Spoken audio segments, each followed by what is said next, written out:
slaps it in the face when we're being recorded. Yep, But it's all right. sure does. Tim, Pablo. thank you for coming on the podcast, man. Yeah, absolutely. Pleasure to be here. Thanks for having me. Will you do me a favor and introduce yourself for the audience? Yeah, so my name is Tim Lee. I am Korean by birth, but I left Korea when I was 4 years old and grew up in several different countries, from Scotland to Kyrgyzstan to Germany. And I went to college in the States, med school in Israel. I had a stint in Korea to fulfill my military service. And currently, I am a graduate student in the United States. So, you said that you lived in a bunch of countries. So, I mean, there's a million things here to unpack, but you lived in a bunch of countries. Why? So my parents are missionaries, and so let's they worked in Kyrgyzstan, Central Asia for a very long time, like 20 plus years. Um, but we first moved to Scotland in 93, and my dad got his master's of divinity there, and then moved to Kyrgyzstan where my parents worked. My dad founded this NGO that did a whole bunch of different things, but two main things were like a soup kitchen and a school for handicapped children. Mm. And And which then I country went was to this? this Kyrgyzstan in Central Asia. It's if you know Kazakhstan, it's like a smaller country underneath, just Okay. south of Kazakhstan. Yeah, Do you remember living there?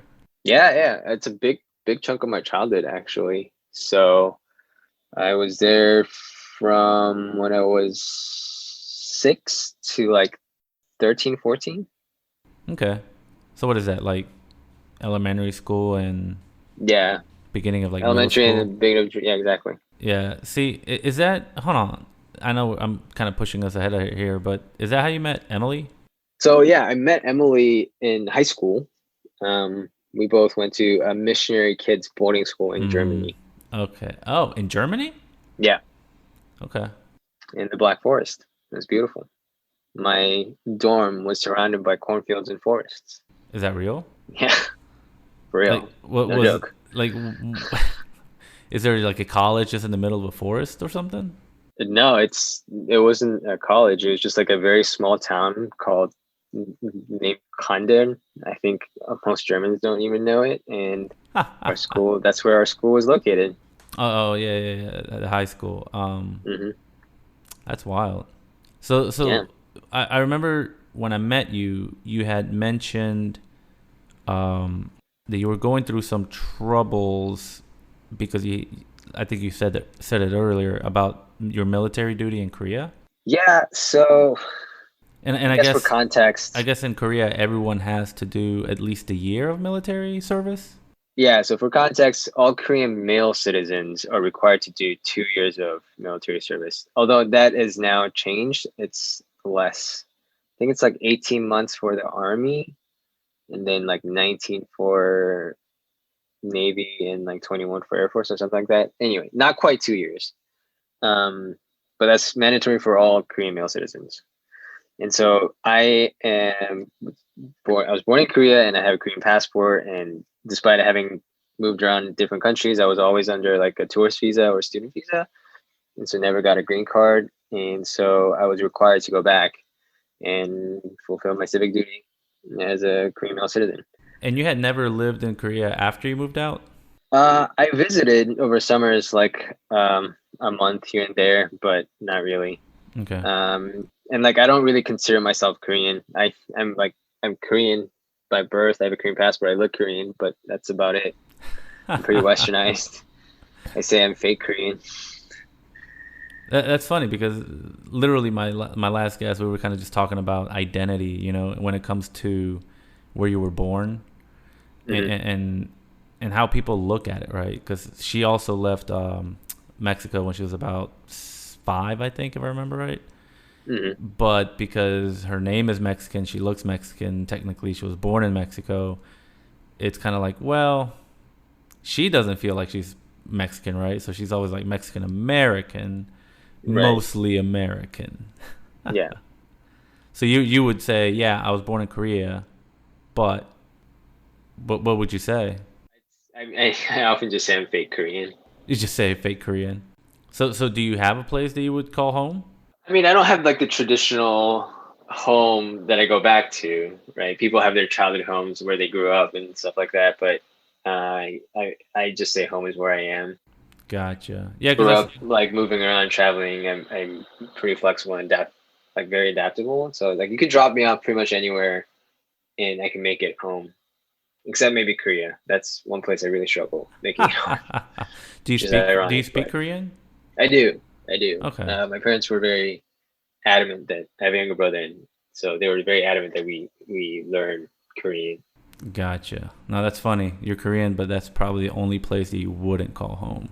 It's kind of ironic, but yeah. So what ended up happening? Because obviously you've never lived an extended period of time in Korea, but then all of a sudden you had to go back and do your military duties.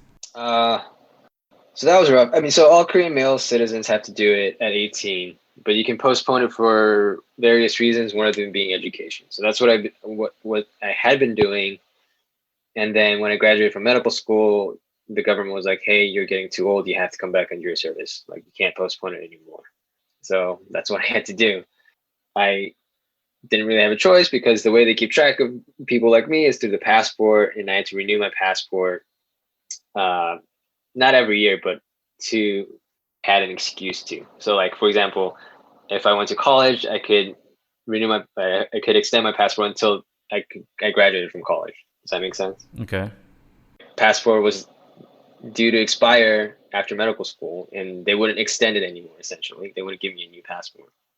So I would have been an illegal citizen at wherever I would be at that point. So I went back. The unfortunate thing is that Korea didn't acknowledge my medical degree or really anything that I had done because it wasn't done in Korea. Gotcha. So because they didn't acknowledge your degrees, you couldn't practice medicine within the military as part of your service. But that's just the way it was. I applied to be a medic. And in the Korean military, sadly, a medic is really just a glorified janitor. I was doing the laundry, cleaning the bathroom, things like that. Was that what all you did when you were doing your military I service? So I was a medic, so I was working in the clinic, but really that was the vast majority of my work. And for how long? 2 years? 24 months. Uh, that's so stupid. And where did you get your medical degree from again? I'm sorry.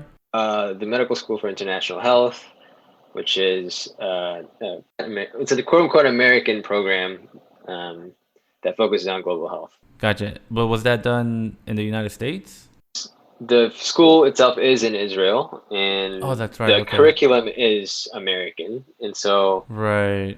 I took all the US board exams, and all my classmates have done residency. Most of my classmates have done residency in the States and are now practicing physicians here in the States. Gotcha. So is it normal that Korea just doesn't accept any degree out of Korea? I think, especially in the medical field, that's pretty typical. Like any country, I don't know, man. I bet you if I got a medical degree here in the United States, anybody in Mexico would hire me. They'd be like, "Man, come get your smart ass over here." maybe. Yeah, but man, maybe not. I don't know. The problem is, right, the American system is a little bit unique in that you don't really get a medical license until you finish residency. Everywhere else, you get a license after you graduate from medical school. Wait, so in other countries you don't get to, I guess, get your hands dirty before you get a You license? can practice immediately after medical school on your own. Right. States, you are not allowed to do that. You can only practice under the supervision of a fully licensed physician until you finish residency. Right. And which one is better? Have their pros and cons, but because of that discrepancy, it made things complicated for me. Oh, because well, what about being I guess a glorified janitor in the military? Was that not counting as credit or as I guess residency?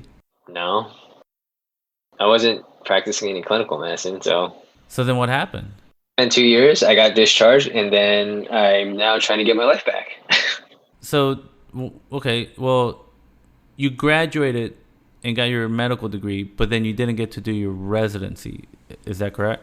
Residency and go to the military, do my military service. I got discharged, and I applied to residency, but didn't get in for a variety of reasons. I mean, I can list them all, but there were just a lot of red flags in my resume. And so now I'm in grad school doing an MPA, Master of Public Health, and trying to get, I'm in a research group and trying to get published so that I can use that as my kind of like stepping stone into residency. Wait. So residency, you have to apply? It doesn't like come.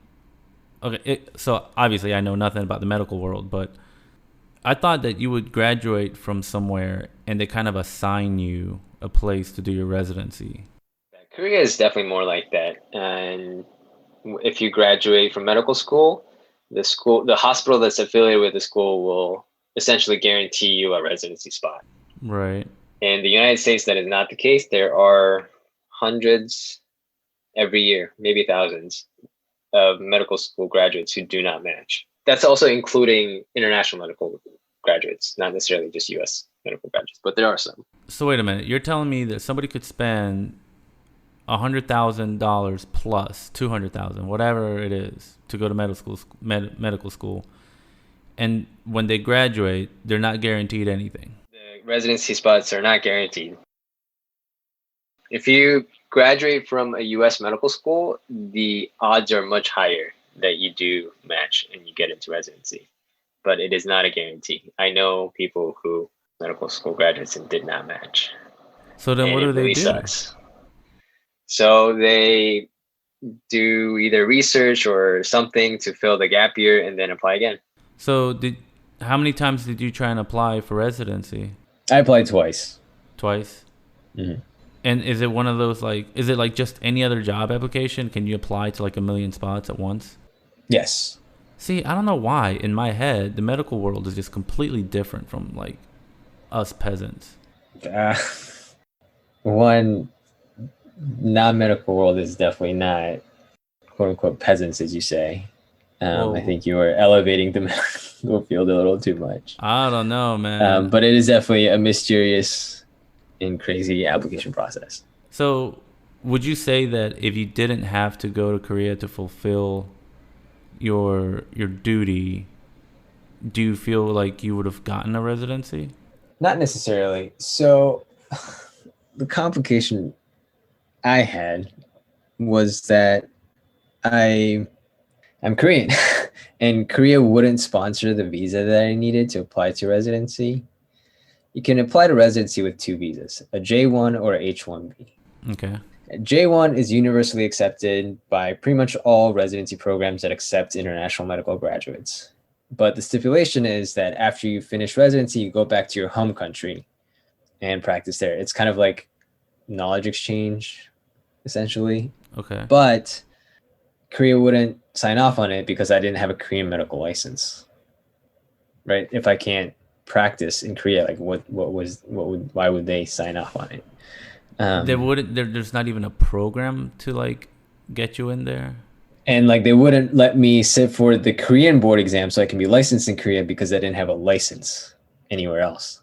Because in the American system, you don't get a license until you finish your residency. Oh, so it was this like weird catch-22, right? I can't do this, I can't do that. Okay, yeah, I remember you talking to me about this. Yeah, because you graduate, you don't get a license, and you're in the visa. You can't go to Korea to practice over there because you didn't get one there. And then the visa, you can't get it because you can't go. Yeah, that's yeah. So the other option, this is the one I applied with, which is the H1B. It's just way more restrictive. Very few programs even offer this option because it's expensive and just a lot more paperwork and a lot of red tape. And so, but I applied with it and didn't get in. And you can't, for all the years that you were outside of Korea, did you ever think about maybe trying some way, somehow to get a, residency or citizenship somewhere else? I should have. You because know, because what if you're a dual hindsight's 2020. what if you're a dual citizen? If you're like Korean and I don't know any other So I country, would do have they given up my Korean citizenship and not gone to the military. gotcha? So they could have been like, hey, you're 18, come home and do your military, and you could have said no, I don't want to be a Yeah. citizen anymore. Yep. What would have happened if you did that without being a citizen of anywhere else? I would have been an illegal citizen of wherever I would be. I would be kind of stuck, kind of like the terminal, just not at the airport, but like in that country. Oh, are you talking about the movie? Yeah. Yeah, I saw it a long time ago, but I don't remember what it was. So basically, okay, so I'd just be stuck. Like I would never be able to go back to Korea. I would never be able to leave the country. I would never be able to like find a job because I just wouldn't have legal documentation. I wonder if there's a program or something like to take care of people like that from like the UN or something. I don't know. I don't know. I think I read somewhere that there was a Korean guy who ended up filing for he like sought asylum in some European country. And I don't know what the outcome was. Maybe he did get it. But at that point that means he can't go back to Korea, right? Right. But I assume you have a lot of family over there. Yeah, most of my family's in Korea. Right. So you might not want to do that. Yeah. That's insane, man. Do you think they should still do that? The 2 years mandatory, or what is it, 18 months now? No, I'm very opposed to it. I think it's very detrimental to Korean society and culture. This is obviously a very controversial topic, and it especially I think there is definitely like a generational gap, because whenever I talk to my uncle, he gets really riled up about like Korean patriotism, and he gets really angry that I really hate on Korean. Hate is a strong word. I criticize There the you Korean go. military. Yeah, I very harshly criticize the Korean military, but I honestly think it's not very good. Yeah, and I don't know if you want to keep talking about it or not, but when you said that Yeah, it it's okay. it kind of hurts Korea in pretty much every way, how so? Because you're taking these 18 to 22-year-olds mostly, and like these very young adults who are in their prime, who are like, very malleable and like trying to figure out who they are, and putting them into the system by force, right? They don't have a choice. They don't want to be there. And so and very few people I've met actually want to be in the Korean military. So it really creates this toxic environment. Like, I don't want to do work, so I'm going to pass it on to whoever's below me in rank. Mm. And so that kind of attitude and then carries on into Korean society. Right? Okay. I can see that.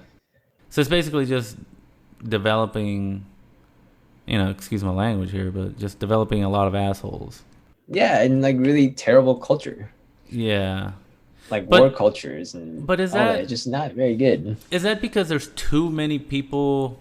Okay, so and again, I'm talking complete out of ignorance here, but here, like in the United States, if you decide you want to go to the military, you go sign up, and they put you to work, and you do your service, right? Mm-hmm. I guess in Korea, because literally every single guy is going in there, is that what's creating these poor environments where it just kind of hand down the jobs because there's so many people there? I think the biggest difference is choice, right? If you have if you choose to go there, that makes all the difference in the world, in my opinion. Okay. If you're forced to go there, you don't want to be there. Like, why would you do anything? Why would you even try? I mean, now that sounds like me and my job now. No, okay, yeah, I completely understand what you're saying. Is you got a bunch of people in there who don't want to be there. So why are they going to put any effort? And if they can get away with pushing it off to someone else, they're going to do that. Yep. And then once they get out of there, that trend continues. I mean, I wouldn't say it like continues per se, but like I think there is a lot of military culture that becomes embedded into the larger Korean society. But isn't that so? Obviously, but then again, I should say, like, I've never really experienced Korean work culture, or I've never really experienced, like, even in Korea, I have very few Korean friends. Okay. Right. So I should say that as a caveat. Like, Yeah, I mean, you're not just, like the world expert on Korean work culture. How dare this is you? my personal opinion. No, and I mean that's everyone's allowed their opinion. No, because I remember when I was in Japan, when I visited Japan, they were like, "Hey, the subway closes at 10," Mm-hmm. and I'm thinking, "Huh, Tokyo, one of the largest cities in the world, their subway closes at 10. Like, why?" And immediately everyone's like, "Oh, just to prevent people from staying at work all night, right? Because if the subway shuts down at 10, everybody knows to leave the office, right, by 10." Mm-hmm. And they were just trying to fight this or they were trying to combat this culture of just working all the time. But I don't think they have like military duties, do they? Does Japan have that? I don't think so. Yeah, so I mean, I don't know. I guess just culture in general just created a work environment where everyone's just like, That's so interesting. yeah. And I wonder where that stems from.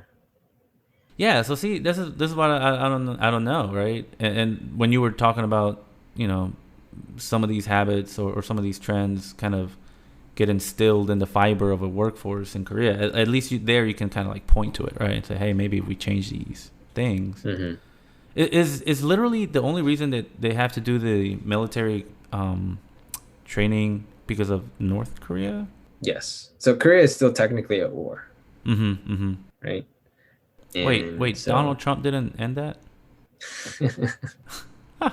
I can't believe that dude went over there. yeah. Good stuff. Anyways, yeah, so they're technically still at war. So because of that, this Right. service has to be done. Which, I don't know. I also have opinions, right?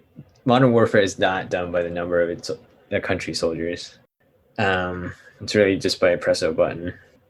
Right. And this might be just me being really ignorant and knowing nothing about military tactics or anything, but that's just how I feel. Like, I would much rather have 100 soldiers who really want to be there than 1,000 soldiers who don't. Yeah. But I'm guessing that they can filter them out, right? I mean, what I mean by that is if you do go to war, right, you're not going to grab a random 100 here and a random 100 there and go send them into battle. You're gonna have obviously bodies. They're just bodies, right? Which sounds terrible, but no. But I think numbers would matter, right? Like if you got a guy like George Washington who knows what he's doing, or Napoleon. I mean, you can make. Yeah, but that's what I'm saying. Like, modern warfare. Oh yeah, I mean modern warfare yeah. truly. I mean, modern warfare, you don't even need people. You just exactly. That's what I'm saying. So. Click some buttons and then you shut down, the oil pipelines here in the United States or the grid in Texas or something. Yeah, that's what I mean. Gotcha. Yeah, so it is a little outdated then probably.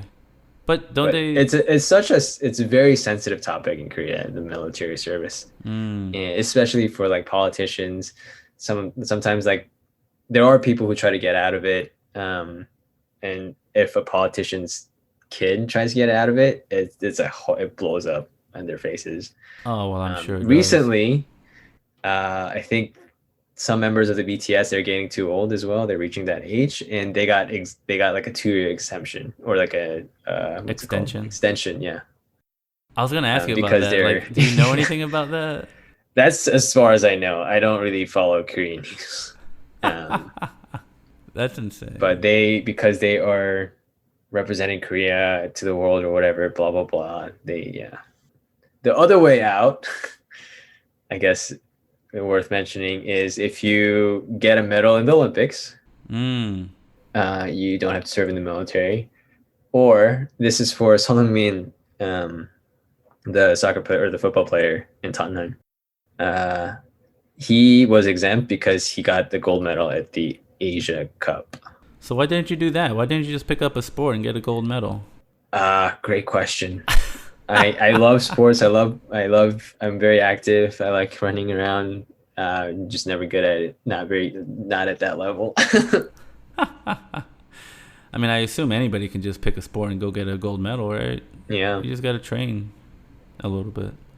Now, what is it like then in Korea when it comes to talking about these things, right? Because I mean, you can go to Mexico right now and bring up just one politician, and I mean, anybody and everybody will come around and just start giving their opinion, right? Like they are Sure. as open as anybody.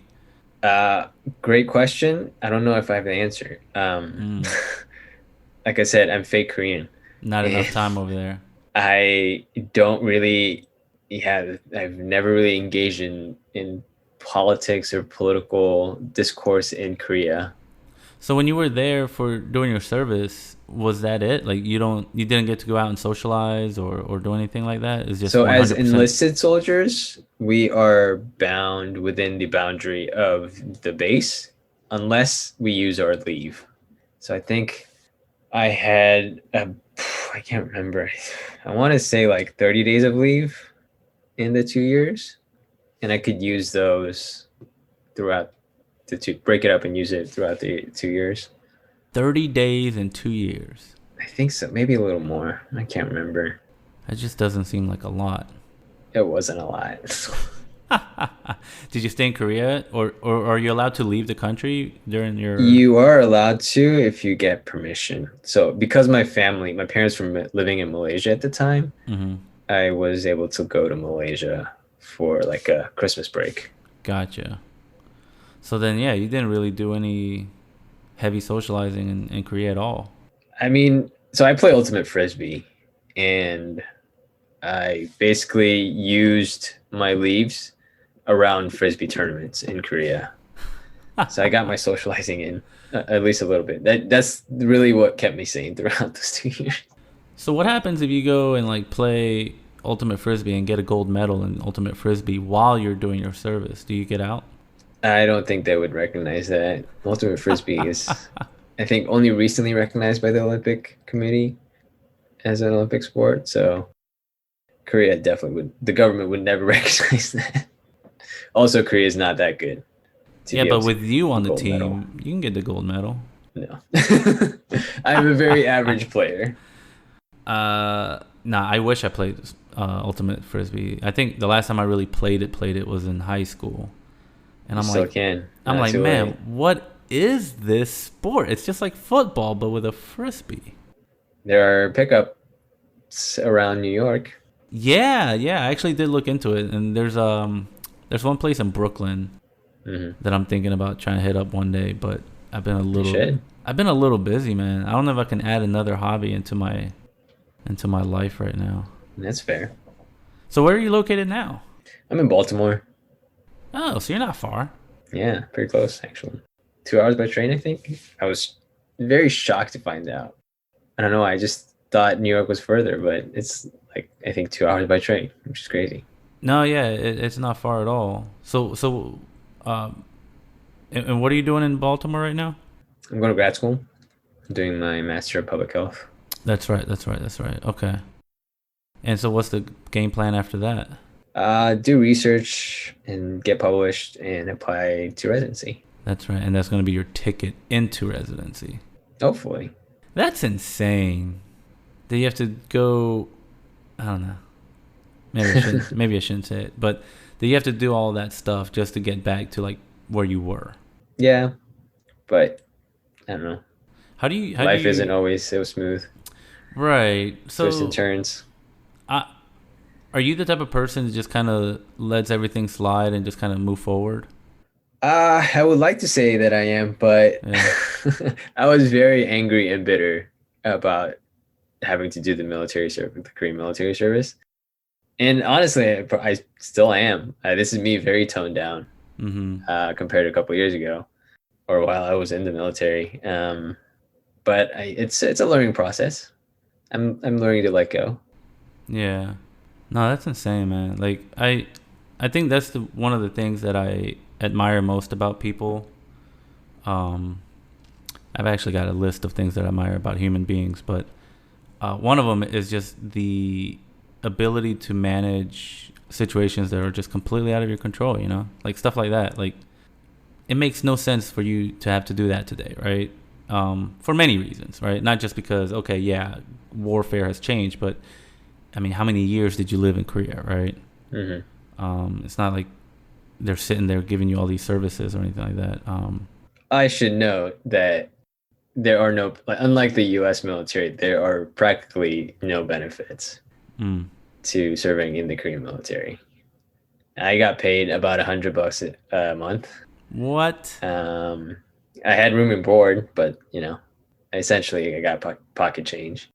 I think they have increased the salary, but not by much. So it's 105. Maybe like 300. That's but still, insane. So basically, and like there are no like education, like there's a GI Bill, you get your college tuition paid for. There's nothing like that in Korea. So at least not to my knowledge. So and maybe you can't answer this too accurately here, but let's pretend that you did live in Korea your whole life and you turn 18, you go do your 2 years. What is the, outside of, hey, you served for your country, what is the benefit there that they tell you? Like, hey, like here, like you said, GI Bill or whatever, you get training, and then, a million jobs might open up for you because you did your military service. Was there a pitch at all over there? I don't know if there's a pitch per se, but you have to do your service or you can't get a job. Even there are some cases where girls won't date you because you haven't done your military service.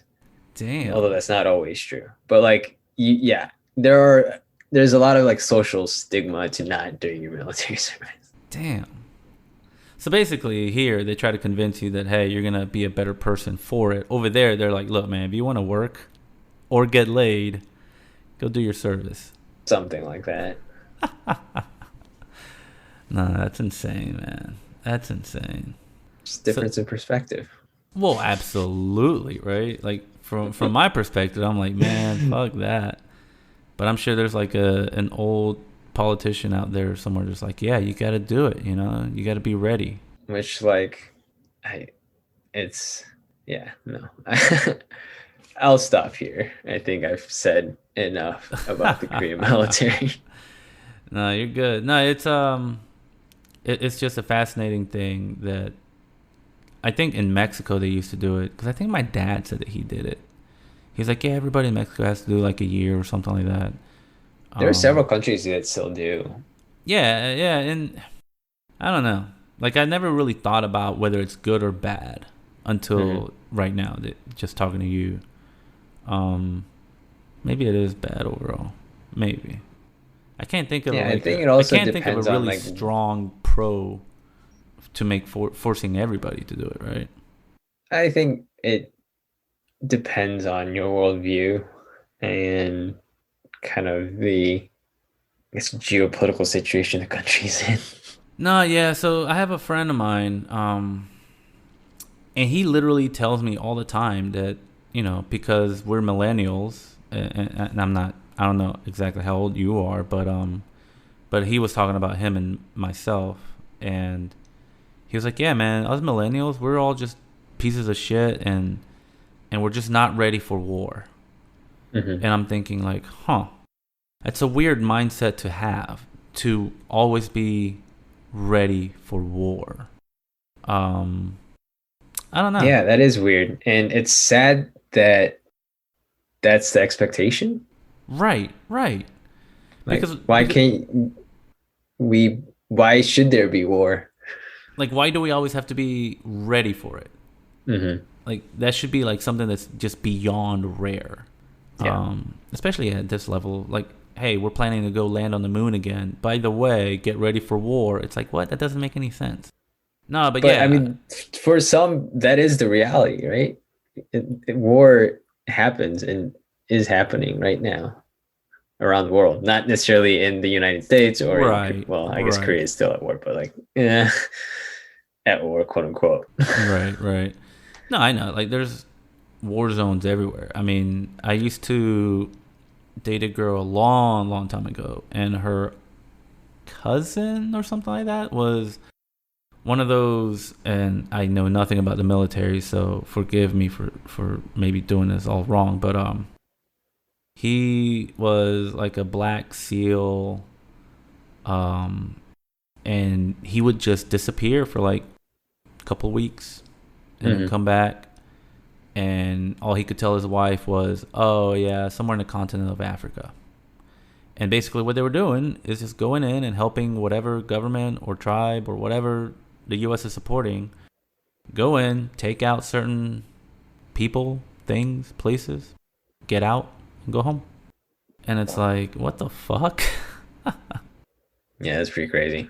And he wasn't allowed to say specifically where he was or anything like that. And it's like, what Right. like National security. how many wars are going on out there that we have no idea about? Yeah. And yet, it's so primitive to think about, but it is what it is. I think It's just so easy to kind of block that out because your immediate surrounding is this. I mean, not necessarily, but I obviously am I understand that I'm very privileged to be able to have a roof over my head and put food on the table and all that stuff and like be in a very safe place. right.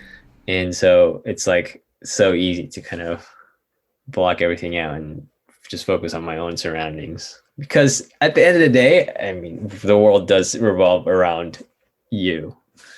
I think people are selfish and No, I mean you're absolutely right. I mean I'm laughing, but I mean that as egotistical and as selfish as that may sound, I mean that is literally where we all live, around us. You know, everybody who bitches about their job, including myself, I do it because I'm benefiting out of it. Like, yeah, I may not like it, but hey, it's all about me, right? And if I can benefit like crazy doing this job that I don't like, then so be it. Yeah, and I was thinking about this like the other day about all the like war in general. Like it's literally always been like some egotistical dude trying to like fuck over some other egotistical dude because it's like, hey, my cock is bigger than yours. He's like, no, it's not. And then they send millions of people to go die just because, and people do it. Like, yeah, very sad. I don't know. But it's true. It's just mind blowing, right? Like right now, if Biden has real fucking beef with Vladimir Putin, and all of a sudden they declare war on each other, it's like, all right, cool, Biden, you go wrestle Putin, and then whoever wins, there we go, we settle it, right? Don't make a bunch of people go and fight your war, you know? Like, I don't know, whatever. That's my little spiel. Yeah. That's all I got. No, because I remember a statistic where in the Civil War, I think only like 5 to 10% of people in the South actually owned slaves.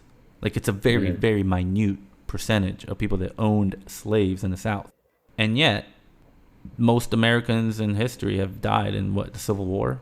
Like it was just a bloodbath. And it's like, why? So many people that didn't have slaves are over there defending people that have slaves. I don't know. It just doesn't make sense to me. That's a lot. Sorry. And more complicated than I think. It's not a very black and white issue. No, I mean, yeah, obviously it was a whole economic and freedom and all this other crap. Yeah. No, I know, but like, you know, a big thing, you know, in the short textbooks, it's slavery, right? But just reading statistics like that, it's like, oh man, that's really weird. Statistics can be very deceiving also. Yeah. No, I completely agree. But like even today, right? When they're like, hey, should we tax the top 0.03% of income earners a little bit more? And people that are living in a regular apartment are like, no, you can't do that. That's going to hurt the economy. And it's like, what are you doing? Like, why are you defending like the richest of the richest when you sit there with nothing? Same thing in my head. Mm-hmm. Maybe I'm completely wrong. I don't know. Maybe you should study up a little more. I honestly have very little knowledge in economics and how all that works. Nah, yeah, it's just the concept of a lot of people defending a very, very minute people that may or may not even care about the large amount of people. Sure. I think that's what I'm trying to get at. Sure. I think probably has something to do with politics as well, and like worldviews and what they've been told. Nowadays, it's like information is so easy to come by, and so it's a blessing and a curse, right? It's great that you can look stuff up whenever you want, but also like anybody who's anybody can put stuff up as quote unquote information for the world to see. Yeah, I mean, I grew up thinking the world was round, but now thanks to Facebook, I know it's flat. Exactly. Like, thank God for this open source information. Yeah, it's a crazy time to be alive. But when are you gonna come visit New York again? I don't know. It's a good question. Actually, there's a tournament in sometime this fall in New York, not city, but New York State. So maybe I'll come through then and take a couple days and hang out. I'll hit you up. Yeah, dude, please hit me up. It was a blast last time. Yeah. I think I still have a picture. I think you were like all happy because I think it was the day that we all met up. And Emily was already like tired and like hung over, and she's just like, "Please, I just want to go." That was a great day. Nah, yeah, that was a lot of fun, man. So yeah, for sure. Next time you're in New York, please hit me up. And again, man, like thank you for making the time. I know it was kind of a tough conversation here. No, but I do appreciate you being honest and candid and not giving me bullshit, right? You're like, hey, I'm not an expert in that, but again, thank you, man, and hopefully I'll see you around soon. Yeah, thanks for having me. Yeah, man, thank you. Take care.